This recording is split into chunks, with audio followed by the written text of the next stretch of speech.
Hey everyone, welcome to West Coast Muscle Saws. We're looking at a Husqvarna 572. This is used in some of the worst conditions a chainsaw could ever be in. They are working in cleanup, trying to salvage logs from the big fires we had up here in the Pacific Northwest. And there's just no good way to run a saw in there. And of course this one is, you can tell, see all the debris in there.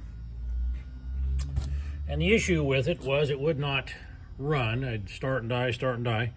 And a quick test on this, any of you guys that are checking out these saws, is to pump that purge. That's just a purge bulb. And this one you could pump it in and it wouldn't come back out, indicating we had a blockage. And of course, I assumed that it was in the carburetor. You can do a couple other checks, but I took the carburetor off, and sure enough, that inlet screen is plugged tight. That's just full of debris. Watch what happens when I clean it with a little bit of air and blow some of that out of there.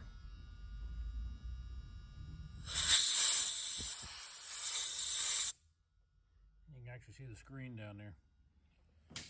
I cut the fuel filter apart. I do that a lot, and you can do that too on these and kind of get an indication of what kind of shape the carburetor is by looking inside that. You just cut it at the base, it separates, and in the bottom there, you can actually see debris in there, indicating that it was letting the debris through the filter.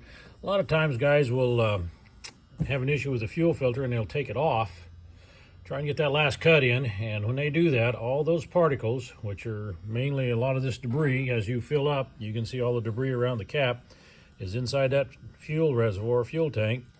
And when you take that fuel filter off, I can guarantee you're going to plug that screen up and take a chance of running your chainsaw.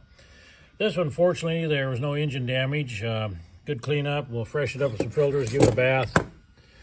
It won't take more than a few hours running in the conditions it's running in to be dirty like that again. So, if you got any questions, you know I get a little chainsaw guy.